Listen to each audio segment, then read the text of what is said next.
So you wake up one day and you know you're having what's commonly referred to as an oh shit moment, because you recognize that you're not looking forward to going to work, that you don't like what you do, and it's really a drag. Why? Well, it just doesn't seem to fit. And you go, this job is not for me. So, where do you go? Where do you go with that? Well, you can try to understand why it doesn't fit. More often than not, it's the personality that you need to be able to do what needs to be done, and your sense is that the personality that you need in order to do the job doesn't align with your personality. Okay? So maybe you're right. Maybe you're right. Maybe you are in a job that just is an awful fit for you. And you can say, how did I do that to myself?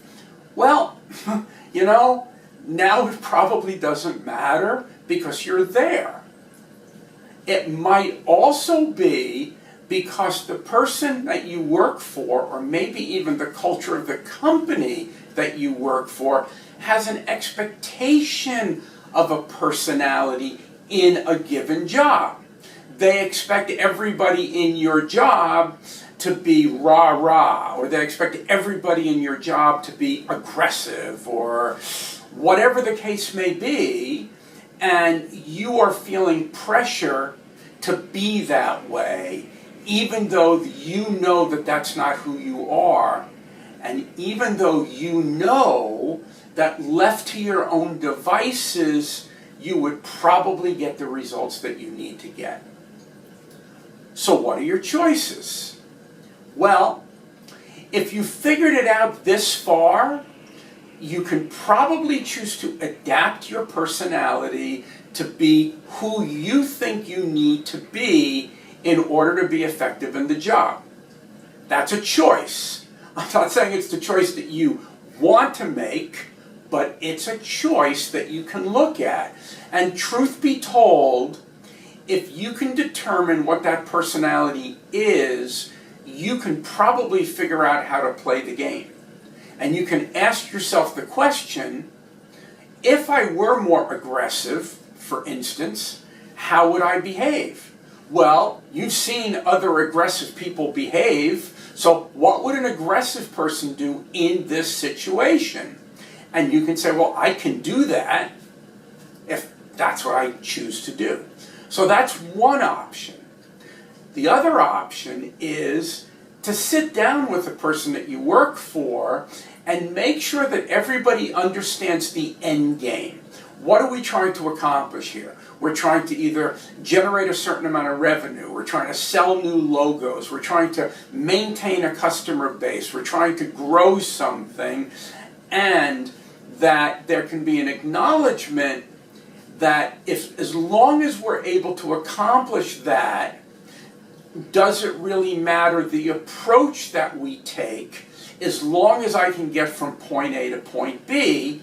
And Mr. Boss or Ms. Boss, are you prepared and are you comfortable enough with the way that I do things to allow me to take a slightly different path? Can you be comfortable with that?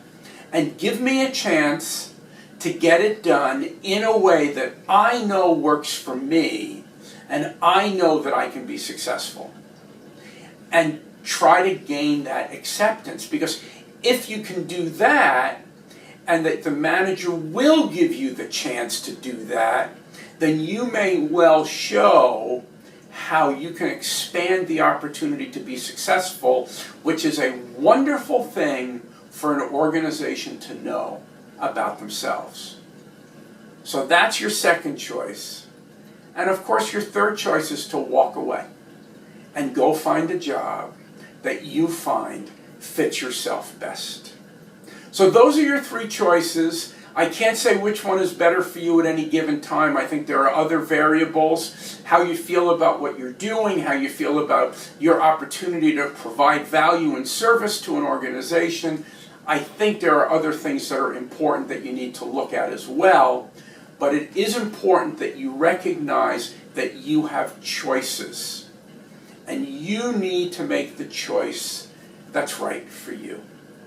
Thanks for listening. I appreciate it.